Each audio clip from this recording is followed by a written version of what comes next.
I'm not going to talk too much about the platform today. I'd rather talk more about the industry, where we see it heading, and some really interesting opportunities. Start out a little bit once we have a presentation up here. Can we have that on screen?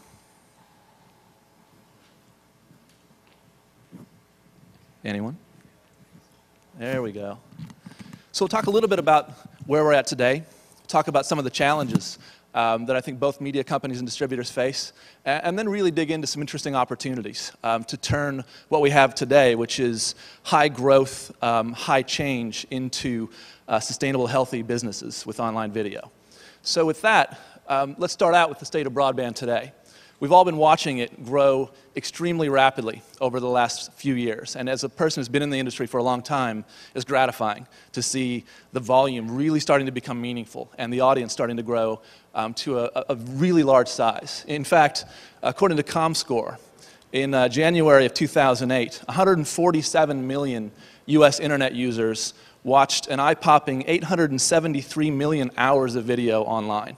Now that's not anything compared to linear television, but that's a big number for on-demand content. And I think it shows the audience is arriving, and it's not just UGC they're watching. They're starting to watch professionally produced content. In fact, the platform's customers in aggregate served roughly 495 million video views in that same month. That's all premium content, professionally produced, that you can make money on through advertising or other means.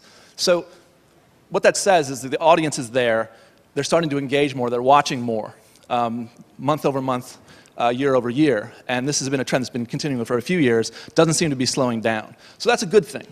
The other good thing we have going for us is that at the same time, the foundation for building businesses online has really improved in terms of the value chain that you need to make it happen. Content delivery has really come down in cost and at the same time gone up in quality. So for a lot less money, you can deliver a lot better punch to your consumers in terms of quality. You can monetize more effectively today than ever because the ad systems have matured in the same way they have for other web technologies. So you can effectively place ads against video, and you can effectively use ad networks. You have syndication really starting to become mainstream, so it's not that difficult to get content into iTunes, onto Fancast, onto a mobile phone. Now there's challenges there, but the basics are really starting to work well, and advertising can follow along. And finally, there's companies like the platform and others that allow you to pull all this together in a rational way and really think about it as a holistic business that you can run across multiple platforms, multiple sites, and really push your content confidently. The good news about every level in that stack is that there's competition. There's competition that makes for improvement. There's competition that makes for really high value for price, and that's going to continue. And that's one of the things we really emphasize at the platform is making sure that our customers are getting the best possible value. So you've got all of that going for us, but we're really still in the early innings as far as the business of this, the making of significant revenue. And I think we've got all the right pieces in place, but one of the challenges is volume. How do you have enough volume in terms of the users of a particular video? Well, I think we all need to be ready to face another huge trend that's crashing headlong into this one. So you've got big video usage, and now in the last couple of years you've also seen a huge uptick in the use of social networks. In fact, in 2008, eMarketer says that 80 million US internet users used a social network once a month. Now, most people I know use it probably once a day, so I think those numbers are going to only increase over time as this proliferates. But the big thing that happened in 2008 is this jumped a divide into the mainstream across generations, across all kinds of demographics, and it became a commonplace thing for the average internet user. Now for this particular presentation, there's a really interesting statistic, and that is that 53% of social network users watch more video online than they do on television. That's an important thing because it says they're coming online, they're aggregating, and they're using it as a source to access content, or they're choosing to watch video while they're there. So what we have forming from where we sit is a perfect storm of increasing use of online video, increasing demand for it, increasing engagement with it, increasing connection to social networks, and a technology advancement, that just continues to improve, that makes, I think, some things possible in terms of audience, in terms of reach, in terms of putting video in front of people that hasn't been in the past, that if we all play our cards right, I think makes for a really fantastic opportunity that we can use to build sustainable business. Now, before we get into building the business, I think you have to stop for a second and talk about one issue, and that's control. So it's fantastic to have content flowing everywhere. It's fantastic that it finds the path of least resistance, which it will, no matter what. We've seen that lesson played out in the music industry. The content will find the least resistance. If you give it to people, they'll come and watch it. And I learned as a kid that if you're walking your dog, the longer the rope you give him, the more he feels free, the more he feels like he can explore, the more he can go try stuff out. But if he gets himself in trouble, if there's another dog or he's going towards the street, you can pull him back and keep him safe. I think that same metaphor applies to online video and any kind of content, really. It's balancing this need for the content to flow a lot of places with the need to keep control of it. And by control, all I mean is keeping the ability to maintain a brand, maintain an experience, and maintain the ability to advertise against it. So if we do that well, I think we're setting ourselves up for some really interesting times. But if we don't, you'll find that content will take paths that you don't expect it to, and it'll be tough to put that toothpaste back in the tube. So why does it matter? I think there's some really interesting untapped opportunity. You're probably all familiar with a curve or curves like this. This is the long tail, or representation of it. And typically what you see is a majority of views concentrated in a very short part of the tail. So a small amount of content is being digested by most people. And then you have a big tail of content that doesn't get much use. There's a couple reasons for that. One, even though the internet is fantastic and it's got so many qualities to it, it's still pretty darn hard to find good content. It's still not that easy to find something to look for. You have to know what you're searching for if you search. And the tools for programming are still, I'd say, in need of improvement. So what you end up with is a concentration of content consumption around highly promoted professional content that's probably pretty recently been on television or in the theaters, and UGC content that's gone viral. Those tend to be the things that drive the most usage. Now, what I think is an opportunity is to look a little further down the curve. And I don't want to talk about user-generated content because I think it's a really difficult thing to monetize. But clearly, you can monetize professionally produced content. And if you think about all the content that has already been proven works in syndication on television, there's a similar library that exists online in every content owner's vaults, whether they put them online or not. And I want to talk a little bit about how to take advantage of that, because I think based on some of the trends I was talking about earlier, we're at a juncture where you can start taking advantage of that. And you can, in fact, drive more views of that short tail content as well. So again, finding good content is one of the places to start. Now, it's not hard today for a user to find today's content that's very popular. Someone like Ben can go and find Family Guy pretty easily. And that's an easy problem. That's generating an impression when someone comes and watches it. What happens next is where things get interesting. Now, folks like Netflix and Amazon have already proven that if you put recommendations in front of people, you're creating, essentially, an impulse buy opportunity. And people tend to respond to that impulse. So what if you put in front of Ben not only Family Guy, but a few other things that he might like to watch? You could do this by deriving relations between those pieces of content, or because the crowd has all said, these are the ones that we watched after this, these are the ones we like. It's interesting. So The Simpsons is an obvious choice. It's easy to see the relationships between the two. They're both animated. They both have fat dads who cause all kinds of trouble. Won't tell you what my kids say to me about that. But that's pretty obvious. What's not so obvious is maybe that you could put something like What's Happening in front of them. Now, it's not animated. It's not today's content, but it has some similar themes. It's about a family. It's about things that happen in a family that are funny And maybe there's something thematically happening in this video, a challenge at school that is happening in these other ones. You get that by better understanding of the content itself. So that's one thing that folks like Amazon do pretty well, but I think we've got a long ways to go in general for the broader video market. But if you do that, you've generated a chance to have more impressions. You've generated a chance for Ben to watch more. Now, Ben watching a few more videos is great, but it's not the effect we're looking for by itself. You want to amplify that. And one of the first easiest ways you can do that is by giving Ben a voice. Let Ben make an investment in that content. And you can do that a couple ways. You can let Ben rate it.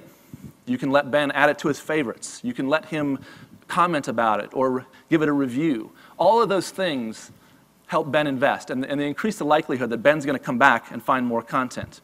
So that's good. Ben's a more loyal viewer, and he cares more. If you take that and extend it to the notion that Ben can share those opinions, those feelings, those interactions with other people that he cares about, you're onto something interesting in terms of really starting to improve viewing of the content. So here, Ben interacted in a few ways, and he injected it into one of his social networks. We're moving to a place where those types of things can cross networks, where you can share from one to another. And when you get there, you're really starting to have the foundation for true virality, not just walled garden virality. And I think this is where things get truly interesting as a content owner, as long as you keep that leash on the content. And that's an important thing to come back to. You have to have a way of controlling it enough so that you can still advertise against it, you can still maintain your experience. But what it gives, something like what's happening, is something it didn't have before, which is a chance to go viral, a chance to be that piece of popular content that's traveling across the internet the same way that the bulldog on the skateboard has. It seems like obvious stuff. Now, it's obvious but not that easy. And I've been spending a lot of time thinking about it lately because I do think it is the future of television. I think that it's inevitable that this connection between media and the people consuming it and talking about it belongs not only on broadband but on the television. And to make that a reality, Comcast started by acquiring the platform a few years ago. They've let us really continue to build our business, and they've really charged us with going out and solving the tough media publishing problems in the market. But then they also made the additional move of acquiring Plaxo last year. And it sounds odd at first, pairing up someone like the platform Plaxo, but if you think about it, the platform is charged with being a hub for digital media to make sure you can publish it as far and wide as possible, monetize it along the way. Plaxo is charged with being a hub for social interaction and making sure that you connect with people regardless of the social network they're using or the tools they're using, and giving them the ability to share with each other meaningfully. So with that, we're really taking on this challenge of making sure we can make this happen, not in a closed way, but in a very open way. And I'd like to welcome to the stage someone who's been a pioneer in that effort. Joseph Smar is the chief architect of Plaxo and their first employee. And I'd say a voice in the dark for a while in terms of promoting this notion that social networks needed to be open, that IDs, your identity, need to be able to pass from site to site. And now I think the world has come around to his way of thinking. And I'm really happy he's here to talk to us today about where that's at. So Joseph, if you could join me on the stage, it'd be great. Hey, guys. Okay. So Joseph, I guess the place to start is get us up to speed a little bit. We hear a lot about open social. We hear about Facebook Connect. We hear about Open ID. Can you give us a real quick primer on the basics? What does this stuff mean? Sure. So basically what's been going on in the industry is, as you've probably seen, lots of people are starting to go online and fill out profiles and share with their friends and all of this. But it's not just happening on any one site. It's happening on lots of different sites. And not just that, there's all these other websites around the web that want to add more social activity. So you want to get your news, not just what is being published, but what do your friends think are interesting? What photos are your friends think are interesting? Sharing videos, sharing travel information. It seems like almost everything on the web is being made better by being social. But it's raised this really big problem, which is it's hard enough to get a user to come find your website. It's even harder to get them to sign up and create yet another password and fill in all of the demographic data that you need to target your ads. And then it's even harder than that to get them to find all of the friends that they have and bring them over to your site and get all of them to sign up so that you can really have a meaningful social experience. And so what has happened is there's been this shift in the industry, and it's happening very quickly. I mean, it seems to me like it's been a long time, but it's a couple of years where this is really happening, and it's accelerating so that right now, I think 2009, you're going to see a lot more happen here than you did in 2008, where each of these companies are realizing, rather than trying to fight with each other over the small piece of the pie we've all got now, if we can actually make these tools work together well so that users can seamlessly move around, we have a chance to really grow the pie and get everyone using everything a lot more. And this is something that is espoused now by, it's the core strategy. If you heard at Yahoo, their whole YOS, Yahoo Open strategy. At Facebook is going open in a big way. Facebook Connect, and even more, they're having this whole thing now about how you can take your data everywhere and not keep it inside their walled garden. MySpace, they're all talking about building on these open technologies. Google's been huge into this place, and obviously Plaxo, we've been working early on to help try to make all these work together. And so, I mean, these are the big internet companies out there. This is not, geeks writing script late at night, putting things together. This is gone. It used to be that. That's, and now it's that plus all these big companies all realizing this opportunity. And what's even more exciting than that is they've said, well, okay, so now all the data is liberated. Now I can take my Google account and sign in, and I can find my Facebook friends. That's great. But now maybe I've just made a worse problem, which is now I've got to do integration deals with 10 different people, and let alone all the small sites. And so what they've done that's just even better is there's sort of a set of emerging open standards like OpenID and OpenSocial and portable contacts and things like that you may have heard of, which basically say I can show up from Google, or I can show up from Yahoo, or I can show up from MySpace, and you only have to write that code once, and it'll work with no matter what site I use. And that's perfect because if you've got video, in your example you were showing, you don't have any particular loyalty to one social network over another. You just want your users to be able to come and tell you who they are and then take that information back wherever they are, and you only want to have to build that once. And that's exactly how the industry is maturing. So it's a very exciting time because the amount of different people and different audiences that you're going to be able to open up to with a very small amount of work is, it's just opening wide open. So it's very exciting. It is exciting. And I've heard a lot about it, but I wonder if you can point us to some tangible examples. Like, what are you trying? What are you seeing that's actually making a difference? Sure. So one of the biggest questions I brought up that affects us as a company, Plaxo, too, but it certainly affects all of the media sites is, they've got great content, but if you make the person sign up and create another account and fill out another password and go check in their email if it didn't go into their spam folder and verify that they really own it and all of that, you just get a huge drop off. And anyone who's played with this realizes that it's a big source of friction.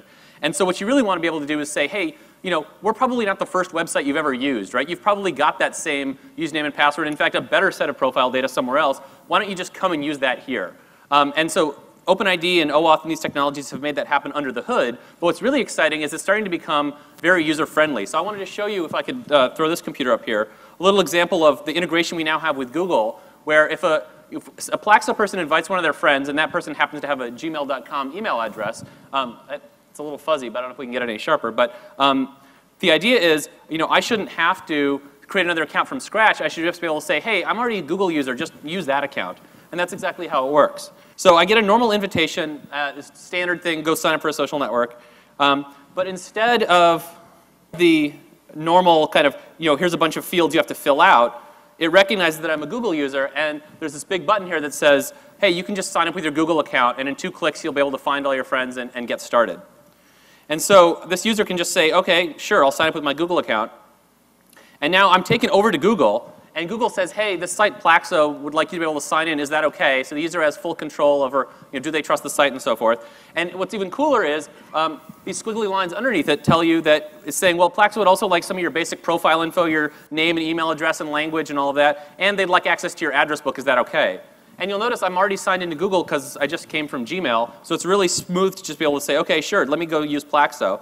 And then boom, I'm taken back to Plaxo. And under the hood, Plaxo's created an account for me that's tied to that Google account, and it's got access to that info. But to me as a user, I just had 2 clicks, and now I'm into the service. I didn't have to sign up. It's much more straightforward. And even better, once I answer that friend request, it can automatically go in and pull my Google address book and find out who my friends are, and I can start to have that social experience over on Plaxo. No need to make me type in my password and say, which of these 10 services do you use, and so forth. And so I'm just in and going. And this is not just hypothetical. This has been out there, and we said, well, let's experiment and see how well we can do it. And this made all our core business metrics go up significantly. So how many users do you get to sign up? What's the completion rate you actually get them to go through? How often do they come back? How much data do they have? All of that kind of stuff. And in fact, originally when we wanted to turn this experiment off, our business guy said, no, you're crazy. This is like the best thing to happen to us, in a while. So, and I guess I should say the thing I can leave you with is, this is something I showed you between Google and Plaxo. And as I'm all set up, and I can just log into my Google account in the future. But there's nothing Google or Plaxo specific in what I just showed you. It's all these open standards under the hood. So we can turn around and do that with Yahoo or MySpace or anybody else, and they can turn around and do it with other sites. And so your site should all be thinking, how can I start to get these users coming in, with less friction rather than making them start over from scratch? And that's an example of the kind of stuff that really is taking hold with mainstream companies today. Yeah. We're running out of time. Can I eat into your lunch hour for another 3 minutes? Is that okay? Okay, because we got more to show, and we want to do it quick. So let's apply this to media.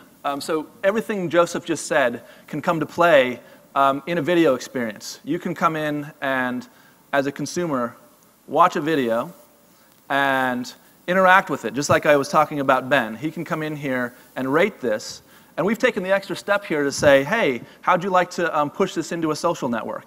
And if I say yes, it's going to make it very easy to do that. I can come in, I can choose, do I want to share this with family, friends, or business? And I'll pick a couple of those. And I can then add a note, and I'll just say demo and share it. And that's now part of my social stream. That's available to anybody that knows me. And Joseph here, who's a friend of mine and a business colleague, of course, is able to go and see, hey, I just rated that video with a huge thumbnail. Hard to miss. And now the cool thing is that Joseph can go in, watch it, and do the same things that I was doing. He can rate it. He can give it the thumbs up. He can pass it on to his network. So we are enabling more views really easily. And that's one of the things we're trying to do, is make this as seamless as possible. No typing stuff in, no passwords, whatever, right? Right. And this is all, here's Flickr, here's Picasa, here's Twitter. So this is going to immediately go out into these other networks, and other things are going to come in. It really does just flow, and it's great. Users love it, and it's better for the sites, better for the users, and better for the content owners. It really is a case where we're just getting rid of inefficiency that was in the market that nobody was benefiting from, and everybody's getting to win as a result. That's right. So quickly, talk us through where this is heading next. Really quickly. So I think what's even more exciting than the fact that social networking is going crazy and all of this interoperability is happening, that's really great. But what's even better is at the same time, mobile is undergoing this revolution. And so all these people have these smartphones that are always connected to the internet, which is exactly where you're at this point of contact of something you discover in the world that you want to share, or you've got a few minutes waiting for something and you want to consume things. And so that's driving so much more use than you'd get just on the web. And of course, where we'd like to go beyond that is actually onto the television experience itself. And that's one of the reasons why we're so thrilled to be part of Comcast now, because with the combination of Plaxo and the platform and Comcast, we really do have all of the pieces to say, let's actually get this experience social, coming from the internet and on the television set itself, and actually actively working on it. So very cool things coming down the way. Yeah. Thank you so much, Joseph. Yeah, really thanks, guys. And we'll be around for a little bit. Yep. So let's finish up quickly. I want to talk about the payoff. Why do you do this stuff? The first reason is lift. If you provide this virtuous circle of recommendations, social interactions, and then viral distribution in the way that Joseph and I were talking about, it's going to create more views across a broad part of your library. It might not look exactly like that, but I do believe that when you put that impulse in front of people and you give them the ability to invest themselves by sharing, it'll take usage up. You also have a payoff with advertising. This is a well-known equation right now. Advertisers are happy to advertise against content like The Family Guy. They know who Ben is. They know he likes the content. They'll pay for it.